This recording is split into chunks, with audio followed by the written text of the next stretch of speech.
Anterior knee pain can be a horrible injury to have, whether you're an athlete or whether you just sit at a desk all day at your job. Listen to this video and find out how to fix it. The reason that I find is most common is due to the rectus femoris muscle, which is the tendon that goes across the knee joint. The rectus femoral muscle can be too tight.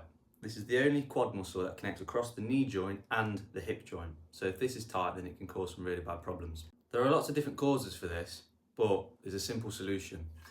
The issue is due to the tendon right on the front. That is where the knee pain usually is, or it sometimes feels like it's underneath the kneecap.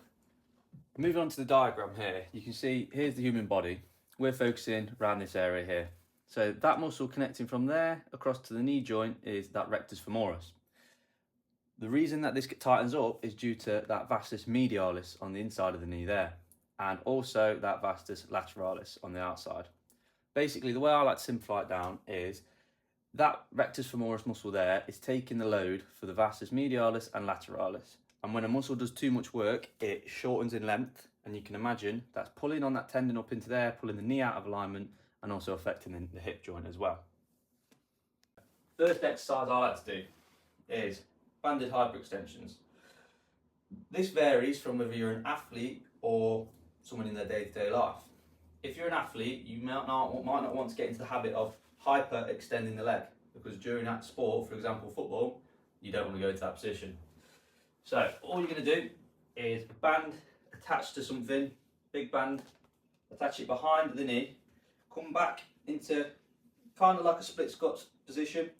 You're then just going to go knee over toe, just so that your knee covers your toe, and then you're going to come back and hyperextend and really squeeze your quad muscles. That's one, and then come back through, and that's two. And you're going to repeat that for 10 to 12 reps. Okay, second exercise. I always like to do this in this order because this muscle activates the muscles, gets them nice and warm, and then this one actually progresses it further. Second one, you're going to still need the band again.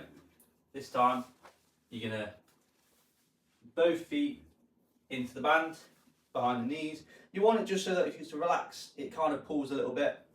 All you're going to do with this one is you're going to go down into a squat, about 90 degrees, and you're going to sit, and you're going to hold. You're going to make sure you're going to try not to make your knees over toe. You're bringing them back. That's activating your quad muscles, which is more of an isometric exercise. Then you can progress it further to repetitions, so on and so forth. Last but not least is step down holds. I always like to prescribe these because these are the three exercises that helped me get rid of this anterior knee pain when I had it. I've suffered with it quite badly. You start with these three, you then, once you can do a normal squat, you start progressing to heel elevated squats, and as you get to that point, usually the pain's gone. If not, then you're able to reassess it, and then you might go down the route of, okay, maybe it is more into the hips, like the glutes, calves, hamstrings, but usually this works. So what you're going to do, find a step. It's nice because you can do it at the bottom of your stairs. Go into it, you're going to drop down and go to the point where you feel pain. Say if I feel pain here, come up 10%, and then you're just going to sit and you're going to hold. You're going to feel shaky, it's going to be wobbly, but you just want to try and hold it, and you're aiming for up to 45 seconds. If you can go 45 seconds, you should be able to go further, and eventually, obviously, you start building to the point where you can do step downs, and you progress the weight further and further and further and further.